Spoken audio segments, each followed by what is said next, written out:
আলাইকুম। ঈদ মোবারক সবাইকে জানাচ্ছি ঈদের অনেক অনেক শুভেচ্ছা। আমি সুরাইয়া বলছি সুরাইয়াস ডেইলি কুকিং থেকে। সবাইকে স্বাগতম। আমি আরেকটি নতুন ব্লগ নিয়ে আপনাদের মাঝে চলে এসেছি। যদিও আমার ব্লগগুলা ছাড়তে ছাড়তে আসলে অনেক লেট হয়ে যাচ্ছে। কি করব, ব্যস্ততার কারণে আসলে এডিট করতেও সময় পাই না, সময় করতে পারি না।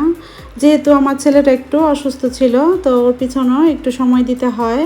আর সব কিছু মিলিয়ে একা হাতে করা সম্ভব হয় না, আর এডিট করতে তো প্রচুর সময় লাগে। তো যার কারণে একটু লেট হয়ে গেল। আর এটাও আমার ঈদ প্রিপারেশন ব্লগ। তো ঈদের ব্লগ ইনশাল্লাহ আগামীতে দিয়ে দিব। আর যেহেতু ঈদে অনেক কিছু করা হয়েছে, তো এক ব্লগে দিতে গেলে ব্লগ অনেক বেশি বড় হয়ে যায়, এতে করে সবার একটু দেখতে বোরিং ফিল হতে পারে। তো যার কারণে আমি ভাগ ভাগ করেই দিচ্ছি। তো এটা হচ্ছে ঈদের আরেকটা ঈদ প্রিপারেশন ব্লগ।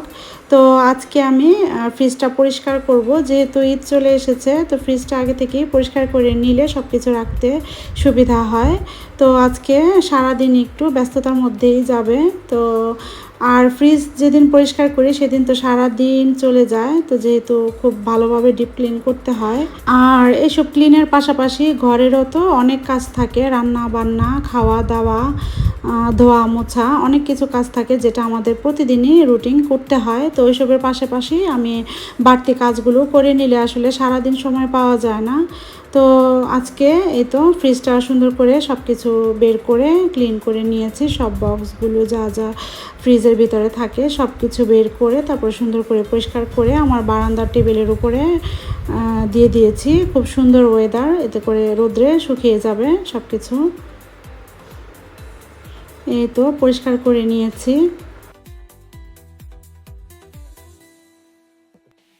এখন ফ্রিজের সব কিছু সুন্দর করে শুকিয়ে মুছে তারপরে আবার সিস্টেম করে রাখছি।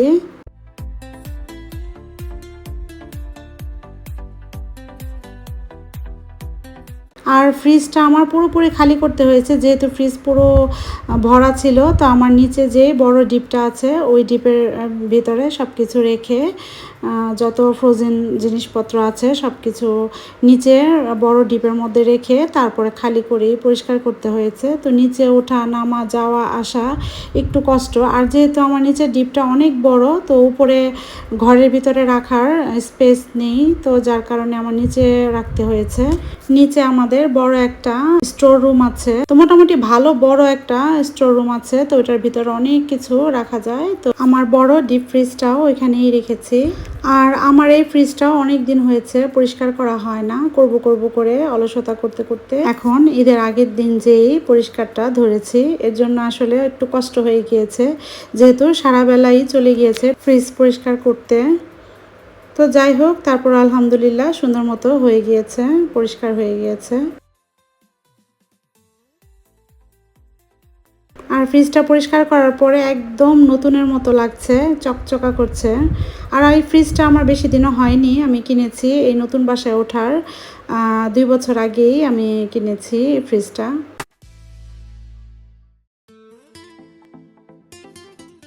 এই তো এটা হচ্ছে পানির ফিল্টার, ফ্রিজে পানি রাখা যায়।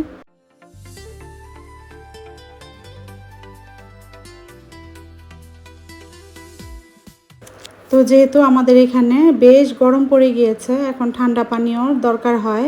আমার ছেলে মেয়ে সবসময় বলে মাম্মা ফ্রিজে পানি দাওনি। তো যেহেতু এতদিন পরিষ্কার করা হয়নি, এর জন্য আর পানিটা দেওয়া হয়নি। তো এখন যেহেতু পরিষ্কার করেছি, তো এখন চিন্তা করলাম পানি ফ্রিজে রেখে দিই, এতে করে সুবিধা হবে পানিটা নিয়ে পান করতে। এই তো এই পানি রেখে আবার দেখছিলাম কিছু পানি আবার ফেলে দিয়েছি, কারণ ছোট যে ফিল্টারটা আছে সেই ফিল্টারের ভেতরে তো আর কোনো কিছু ঢোকানো যায় না। তো কিছু পানি আমি সবসময় যখনই পানি ভরি আমি 3-4 গ্লাস পানি ফেলে দিই, এতে করে ফিল্টারটা ভেতরে পরিষ্কার থাকে। তো যাই হোক, ফ্রিজ ট্রিজ পরিষ্কার করে আবার চলে আসলাম ডেজার্ট বানাতে। তো আমি ঈদের এবার চিন্তা করেছি কেকটা রাখবো না, যেটা বার্থডে কেক বা নর্মাল যে কেকটা আমি বানাই পেস্ট্রি কেক, ওইটা আর করবো না, এবার করব সুইস রোল। তো সুইস রোলের জন্য এখানে আমি 5টা ডিম দিয়েছি। তো চিন্তা করলাম যেহেতু বানাচ্ছি আপনাদের সাথে একটু শেয়ার করে ফেলি। তো 5টা ডিম দিয়ে আমি ভালো করে বিট করে নিয়েছি, প্রায় 5-7 মিনিট বিট করে। তারপরে এখানে 1 চিমটি পরিমাণ লবণ দিয়ে দিয়েছি, আর এখানে হাফ কাপ পরিমাণ চিনি নিয়ে নিয়েছি। তো চিনিটা আমি অল্প অল্প করে দিব, অল্প অল্প করে দিয়ে তারপর আবার বিট করব। আর যেহেতু সুইস রোল, তো সুইস রোলের যে কেকটা হয় সেটা স্পঞ্জি কেকটা লাগে, তো যার কারণে বিটটা একটু বেশি করতে হয়েছে। এই তো অল্প অল্প করে আমি চিনিটা পুরোটুকু ঢেলে দিয়েছি। আর এখানে 1/3 কাপ পরিমাণ তেল নিয়েছি, তো তেলটা আমি দিয়ে দিয়েছি। তেল দিয়ে আর 1 মিনিট বিট করে তারপরে আমি বিটার মেশিনটা বন্ধ করে দিয়েছি। এখন আমি শুকনো উপকরণগুলো মিক্স করে নিব।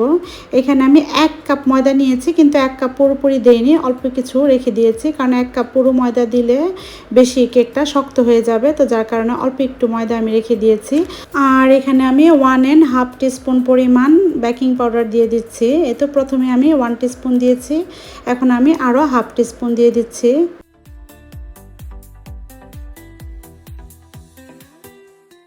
দিয়ে ভালো করে চেলে তারপরে আমি আলতো হাতে মিক্স করে ফেলবো। আর খুব আলতো হাতেই মিক্স করতে হবে, নয়তো যে ফোমটা আমি তৈরি করেছি সেই ফোমটা নষ্ট হয়ে যাবে। এখানে আমি ভ্যানিলা এসেন্স দিয়ে দিচ্ছি।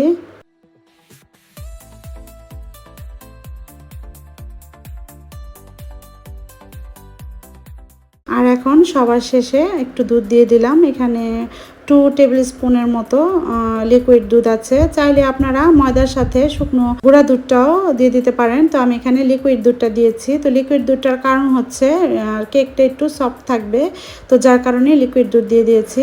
আর এখন আমি বড় একটা ট্রে নিয়েছি, তারপরে বেকিং পেপার বিছিয়ে একটু অয়েল ব্রাশ করে তারপরে আমি কেকের মিশ্রণটা ঢেলে দিয়েছি। আর এই সুইস রোলের কেকটা একটু পাতলা হতে হবে, এতে করে রোল করতে সুবিধা হবে। এর জন্য আমি বড় একটা ট্রে নিয়েছি। আর ট্রের মধ্যে যখন মিশ্রণটা ঢালা হবে তখন চারদিকে সমান করে দিতে হবে, এতে করে ওচা নিচা হবে না আর সমান হবে। আর একটু ঝাঁকি দিয়ে যেন ভিতরের যে বাবলস থাকে সেই বাবলসটা বের হয়ে যায়। এখন আমি ওভেনে বেক করতে দিয়ে দিব। তো ওভেনটাকে আমি প্রথমেই প্রিহিট করে নিয়েছি 170 ডিগ্রি সেলসিয়াসে প্রিহিট করে নিয়েছি। 10 থেকে 12 মিনিটের মধ্যেই কেকটা হয়ে যাবে, যেহেতু খুবই পাতলা। আর সবসময় খেয়াল রাখতে হবে যেন পুড়ে না যায়, অনেক পাতলা যেহেতু 10-12 মিনিটই এনাফ এই কেকটা হতে। এখন আমি সেমভাবে আরেকটা কেক বানিয়ে নিচ্ছি, শুধু এখানে এক্সট্রা কাকাও পাউডারটা মিক্স করব, যেটা চকলেট পাউডার মিক্স করে দিব। চাইলে আপনারা এখানে নেসকুইকটাও দিয়ে দিতে পারেন, নেসকুইকটাও মজা লাগে, তো আমার কাছে নেসকুইক থাকলে আমি নেসকুইকটাও দেই। এখানে আমি কাকাও পাউডারটা দিয়েছি 1/4 কাপ। বেকিং পাউডার দিয়ে দিচ্ছি 1.5 টিস্পুন, দিয়ে তারপরে চেলে সব কিছু সুন্দর করে মিক্স করে নিব।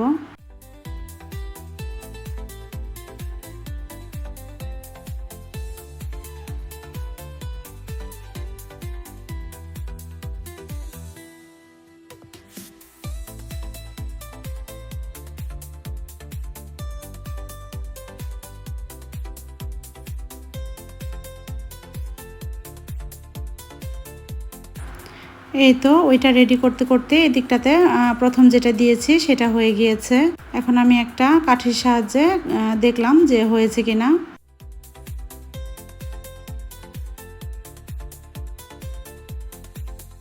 এখন আমি চকলেট কেকটাও দিয়ে দিব।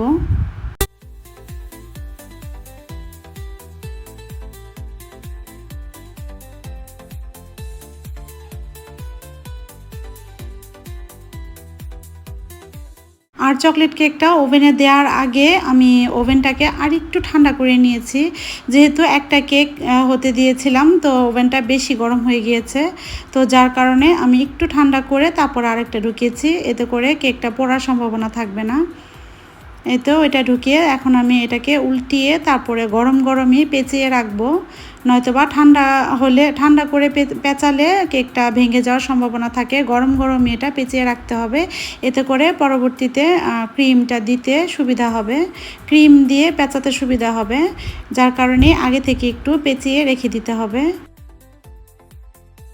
আর খুব সাবধানে এই কাজটা করতে হবে, কারণ কেকটা খুবই পাতলা থাকে আর খুবই সফট থাকে, আর যেহেতু গরম, তো গরম গরম কেক তো অনেক সফট থাকে।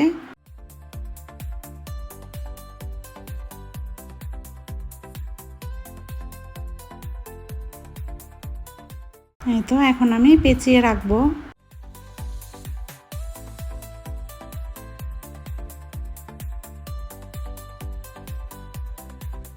এখন আমি একটা কিচেন টাওয়াল দিয়ে পেঁচিয়ে রেখে দিব, এতে করে কেকটা সফট থাকবে।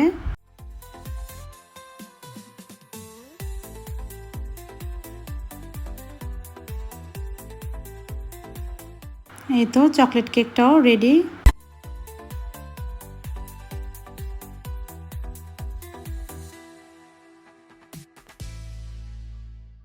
এখন চকলেট কেকটাও আমি সেম ভাবে পেঁচিয়ে রাখবো।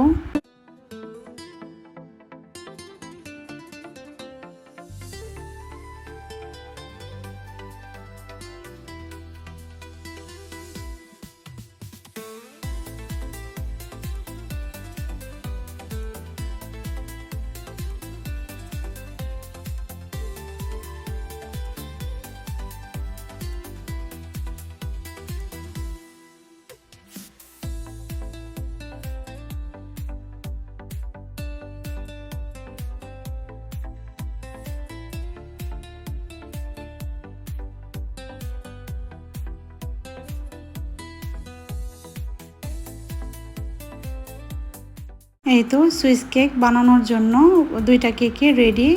এখন আমি চকলেট রেডি করব। যেহেতু একটা ভ্যানিলা কেক আর একটা চকলেট কেক বানাবো, তো চকলেট কেকের জন্য এখানে আমি কিছু চকলেট নিচ্ছি। তো ওই চকলেটগুলোকে আমি একটু গলিয়ে নিব। আর এই চকলেটটা কিছুদিন আগে আমার মেয়ে ডিম চকলেট কিনেছিল, তো অল্প একটু খেয়ে আর খায়নি। তো আমি আবার রেখে দিয়েছিলাম যে এটা কোনো একটা সময় কেক বানালে কাজে লাগিয়ে ফেলবো। তো আজকে চকলেট কেক যেহেতু বানাবো, তো এই চকলেটটা দিয়েই আজকে আমি চকলেট কেকটা তৈরি করব। মাইক্রোওয়েভে আমি চকলেটটা গলিয়ে নিয়েছি।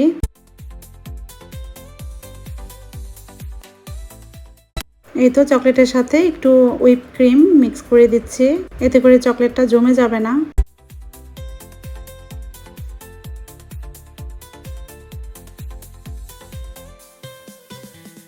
কেকের জন্য এখন আমি ক্রিমটা রেডি করে ফেলবো।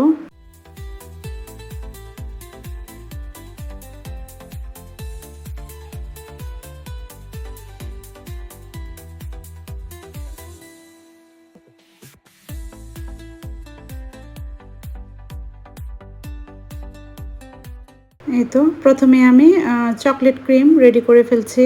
আর যে চকলেটটা আমি মিক্স করে রেখেছি সেই চকলেটটা আমি হুইপ ক্রিমের সাথে এখন বিট করে নিচ্ছি ভালোভাবে।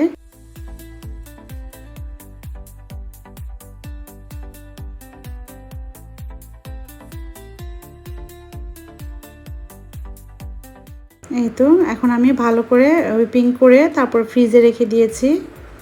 যেহেতু প্রচুর গরম পড়ে গিয়েছে, বাইরে রাখা যাবে না, বাইরে রাখলে হুইপিং ক্রিমটা গলে যাওয়ার সম্ভাবনা থাকে। তো সবসময় আমি ক্রিমটা রেডি করে কিছুক্ষণ ফ্রিজে রেখে দিই, এতে করে কেকটা বানাতে সুবিধা হয়। এখন আমি ভ্যানিলা কেকের জন্য হুইপিং ক্রিম রেডি করে নিচ্ছি। আর এই হুইপিং ক্রিমটার মধ্যে সব কিছু দেয়াই থাকে, আমি এক্সট্রা করে আর সুগার ইউজ করি না। তো এটা সব কিছু একদম দেয়াই থাকে পরিমাণ মতো। তো শুধু হুইপিং ক্রিম হুইপ করলেই হয়ে যায়। তো এখন আমি ফ্রিজে রেখে দিব।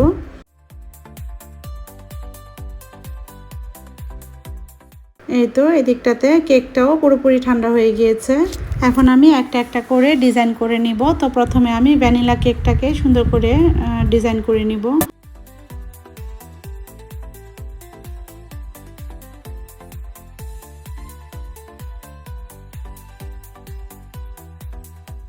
এই তো ভিতরে এখন ক্রিমটা দিয়ে দিব। আর এই ক্রিম দেওয়াটা আসলে যার যার ইচ্ছে মতো পরিমাণ মতো, কেউ পাতলা করে দেয়, কেউ ভারী করে দেয়। তো আমি পাতলা করেও দেইনি, ভারী করেও দেইনি, যেন আমার কেকটা পেঁচাতে সুবিধা হয় ওই পরিমাণেই আমি ক্রিমটা দিয়েছি। আর ক্রিমটা খুব সমানভাবে দিতে হবে, যেন কেকটা রোল করার পরে ওচা নিচা না থাকে, আর ওচা নিচা থাকলে দেখতে ভালো লাগবে না। এই তো এখন খুব সাবধানে আমি কেকটাকে রোল করে দিচ্ছি।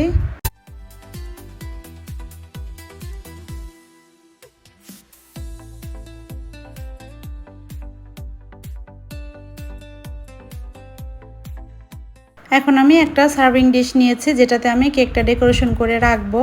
তো একবারে ওই সার্ভিং ডিশের মধ্যেই আমি কেকটা ডেকোরেশন করব। নয়তো কেকটা রাখতে অসুবিধা হবে। এর জন্য আমি আগে থেকেই এটাতেই নিয়ে নিয়েছি, এটাতেই আমি ডিজাইনটা করে নিব।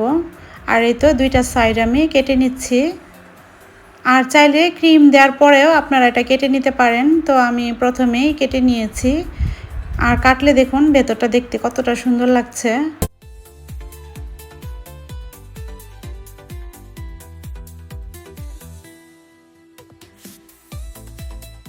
আর খুবই সফট হয়েছে, খুব নরম হয়েছে।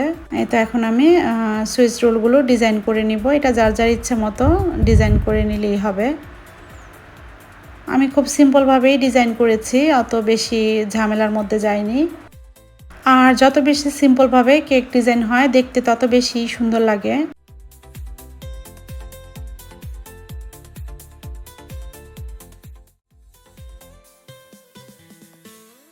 এখন আমি ফ্রেশ কিছু চেরি নিয়ে নিয়েছি। ফ্রেশ চেরি উপরে দিয়ে দিব একটা একটা করে।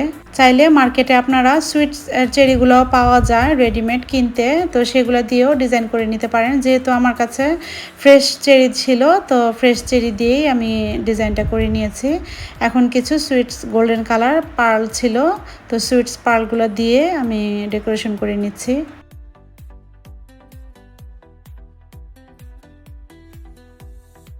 আর কেক ডিজাইনটা যার যার ইচ্ছে মতো, যার যার মনের মতো করে কেক ডিজাইন করে নিতে পারবেন। এই তো হয়ে গিয়েছে, সিম্পলভাবেই ডিজাইন করেছি। আর ডিজাইনটা কেমন হয়েছে অবশ্যই কমেন্ট করে জানাবেন।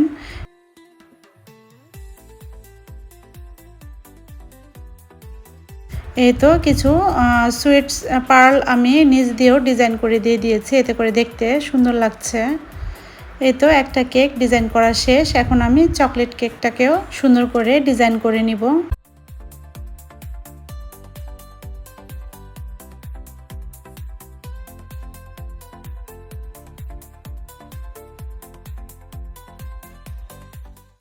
এই তো যে চকলেট ক্রিমটা আমি তৈরি করেছি সেই ক্রিমটা ভিতরে দিয়ে দিয়েছি, দিয়ে খুব সাবধানে রোল করে নিতে হবে। আর খুবই পাতলা থাকে আসলে, দিতে দিতে অনেক সময় হালকা পাতলা ফেটে যায়, ভেঙে যায়। তো এটা ভয়ের কিছু নেই, উপরে যেহেতু আবার ক্রিম দিতে হবে তো এটা দেখা যাবে না। যেহেতু কেকটা বেশি পাতলা থাকে তো একটু ফেটে যাওয়ার সম্ভাবনা। এই তো এখন এই কেকটাতেও আমি উপরে ক্রিম দিয়ে দিচ্ছি। এখন দুই সাইড দিয়েই আমি কেটে দিব, এতে করে সাইড দিয়ে দেখতে সুন্দর লাগবে।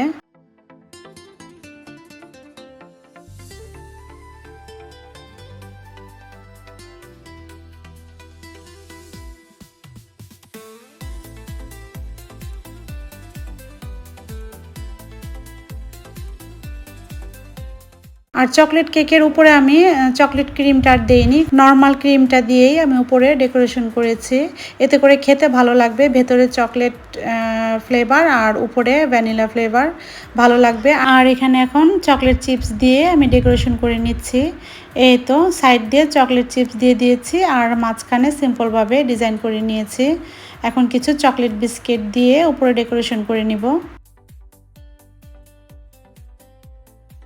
আর এই চকলেট বিস্কিটগুলো যেহেতু গোল ছিল তো আমি ট্রায়াঙ্গেল করে কেটে নিয়েছি।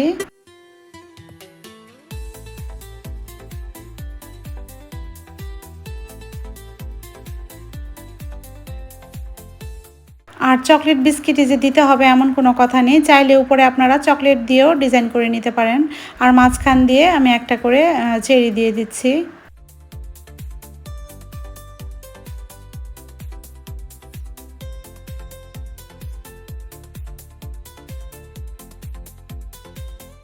এই তো চকলেট সুইচ রোলটাও রেডি।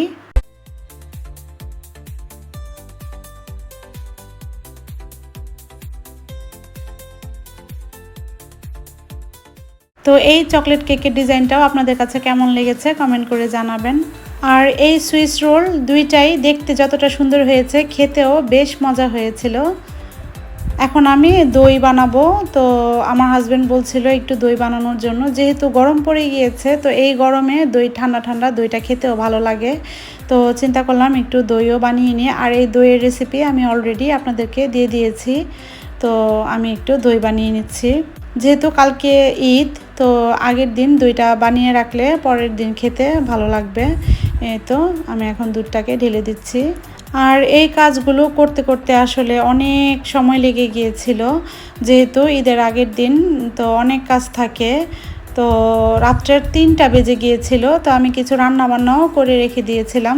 আর যেহেতু কোরবানির ঈদ, তো ঈদের দিন সবাই একটু ব্যস্ত থাকা হয়, তো এর জন্য চাচ্ছিলাম না আমি ঈদের দিন বেশি কিছু ঝামেলা রাখতে।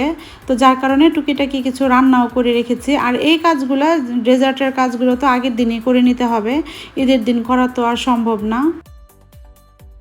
এই তো এখন আমি দইটাকে ওভেনে দিয়ে দিব।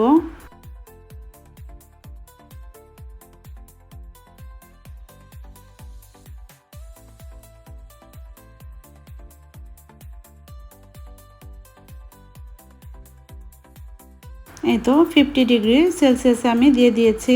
3 থেকে 4 ঘন্টার জন্য দিয়ে দিয়েছি। আর যেহেতু খুবই অল্প হিটে আমি দিয়েছি, তো একটু বেশি সময় রেখেছি, এতে করে দইটা সুন্দর মতো বসে গিয়েছে। এখন আমি ফ্রিজে রেখে দিয়েছি। আর এদিকটাতে আমি প্যাটিস বানাবো ঈদের দিন, তো প্যাটিসের জন্য প্যাটিসের পুরটাও রেডি করে নিচ্ছি। আর এখানে খাসির মাংস বসিয়ে দিয়েছি। আর এই প্যাটিসের পুরটাও রেসিপিও আমার চ্যানেলে দেয়া আছে, তারপরেও আপনাদের বোঝার সুবিধার্থে বলে দিচ্ছি। প্রথমে আমি তেল দিয়ে দিয়েছি, তারপরে পেঁয়াজ, কাঁচামরিচ কুচি, আদা রসুন পেস্ট দিয়ে হালকা একটু ভেজে, আর চিকেনটাকে আমি আগে থেকেই সেদ্ধ করে হাতে ছাড়িয়ে নিয়েছিলাম, তো চিকেনটাকে দিয়ে দিয়েছি, দিয়ে হালকা একটু ভেজে তারপর আমি দুধ দিয়ে দিয়েছি। এখন আমি পাপরিকা পাউডার, গোলমরিচের গুঁড়া আর সস, টমেটো কেচাপ দিয়ে তারপরে নাড়াচাড়া করে নিচ্ছি।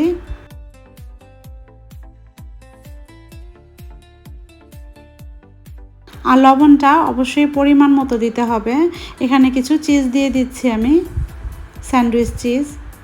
চাইলে আপনারা যে কোনো চিজ দিতে পারেন, মোজারেলা চিজ বা চেডার চিজ, যে কোনো চিজ দিতে পারেন। তো এখানে আমার কাছে স্যান্ডউইচ চিজ ছিল, তো আমি স্যান্ডউইচ চিজ দিয়ে দিয়েছি। আর এখানে আমি রেড আর ইয়েলো বেল পেপার দিয়ে দিয়েছি, সাথে আপনারা গ্রিন বেল পেপারটাও দিয়ে দিতে পারেন। কিছু পেঁয়াজ দিয়ে দিয়েছি, দিয়ে কিছুক্ষণ নাড়াচাড়া করে তারপরে নামিয়ে নিব।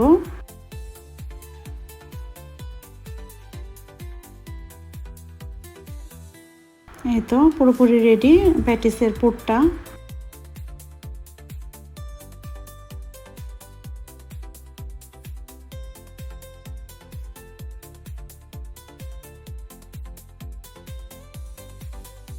আর এটা হচ্ছে হালিমের জন্য গরু মাংস রান্না করে নিয়েছি।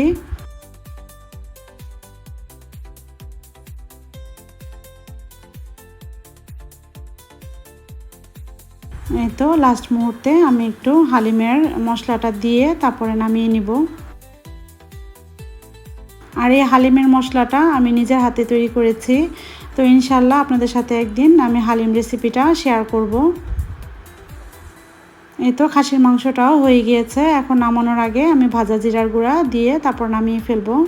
কাঁচামরিচটাও দিয়ে দিব, আর কাঁচামরিচটা আমি লাস্টেই দিয়ে দিচ্ছি, যেহেতু ঈদের দিন আবার গরম করতে হবে, তো কাঁচামরিচটা বেশি গলে গেলে ঝাল হয়ে যাবে। তো আমার ছেলে মেয়ে অত ঝাল খেতে পারে না, তো সবসময় আমি নামানোর আগেই কাঁচামরিচটা দিই, এতে করে কাঁচামরিচের স্মেলটাও ভালো থাকে।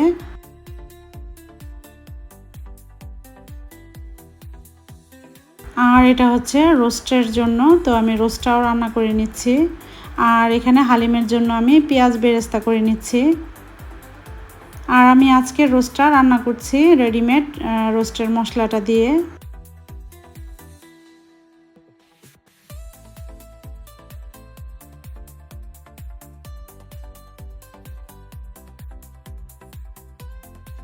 আর পেঁয়াজ বেরেস্তা করতে যেহেতু অনেক সময়ের ব্যাপার, তো যার কারণে পেঁয়াজ বেরেস্তাটা আমি আগে থেকেই করে রাখছি। এই তো রোস্টের মশলাটাকে ভালো করে কষিয়ে এখন আমি চিকেনগুলো দিয়ে দিব।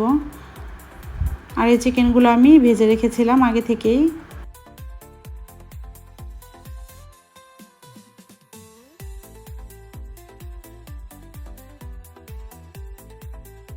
এই তো রোস্টটাও রেডি। এখন আমি কাঁচামরিচ আর ঘি দিয়ে রোস্টটাকে নামিয়ে নিব।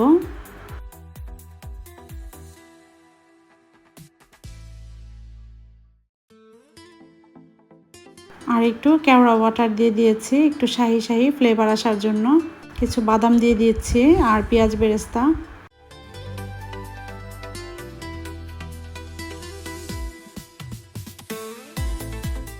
এই তো আমার আজকের ব্লগটি এই পর্যন্তই। সবার কাছে কেমন লেগেছে অবশ্যই কমেন্ট করে জানাবেন। আর দেখা হবে, কথা হবে নেক্সট ব্লগে। আর নেক্সট ব্লগে থাকছে আমার ফাইনালি ঈদ ব্লগ। তো সবাই আমার চ্যানেলে চোখ রাখবেন। সবাই ভালো থাকবেন, সুস্থ থাকবেন, হাসি খুশি থাকবেন। Thanks for watching. আল্লাহ হাফেজ, আসসালামু আলাইকুম।